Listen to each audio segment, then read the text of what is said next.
ముఖ్యమంత్రి రేవంత్ రెడ్డి సొంత జిల్లా ఉమ్మడి పాలమూరు జిల్లా డీసీసీబీని కాంగ్రెస్ కైవసం చేసుకుంది. మహబూబ్ నగర్ జిల్లా కేంద్ర సహకార బ్యాంక్ లిమిటెడ్ చైర్మన్ గా Panagal single window chairman Mavillapalli Vishnuvardhan Reddy ఏకగ్రీవంగా ఎన్నికయ్యారు.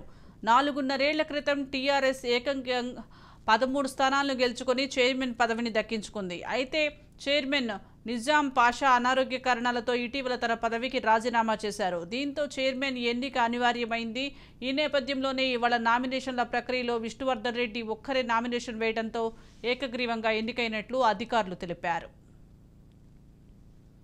అధ్యక్షుని ఎన్నుకున్న మా మొత్తం డైరెక్టర్లు ముఖ్యంగా ఒకటే మాట మీద ఉండి ఎన్నుకున్నారు.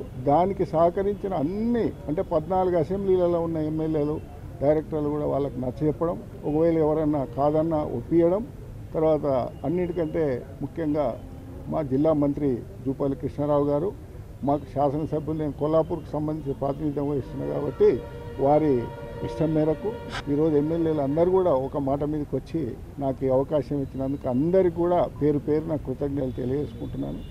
ముఖ్యంగా డీసీసీబీ దాదాపు 105 సంవత్సరాల చరిత్ర కలిగిన డీసీసీబీ ఇది.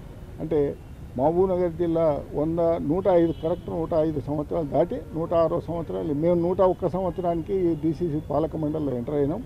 పాలక మండలి ఎంటర్ అయిన నాటి నుంచి కూడా పారదర్శకంగా పనిచేసుకుంటూనే వస్తున్నాం. ఎక్కడ తప్పులు జరగకుండా ప్రయత్నం చేస్తున్నాం. ఒకవేళ ఎక్కడ తప్పులు జరిగినా కానీ దాన్ని సరిదిద్దుకొని మళ్ళీ రైతులకు ఎవరికి కూడా అన్యాయం జరగకూడదనే ఏకైక లక్ష్యంతో రైతుల నుంచి ఎవరు కూడా ఎటువంటి ఫలాపేక్ష అనుభవించకుండా వాళ్ళకి న్యాయం చేయాలనే ఉద్దేశంతో ఫస్ట్ టైమ్స్లో మేము తీర్మానం చేసుకున్నాం. రైతులకు కూడా నేను ఈ వేదిక ద్వారా తెలియజేస్తా ఉన్నా, ఎవరు కూడా అధైర్యపడాల్సిన అవసరం లేదు. ఆఖరి రైతు 2 లక్షల రూపాయలు రుణమాఫీ ఉన్న రైతుకి ఇప్పించేంత వరకు మేమే ఉమ్మడి జిల్లాలో ఎమ్మెల్యే కాదు, తెలంగాణలో ఉన్నటువంటి కాంగ్రెస్ పార్టీ ఎమ్మెల్యేలంతా కూడా ముక్తకంఠంతో మాట ఇస్తూ ఉన్నాం.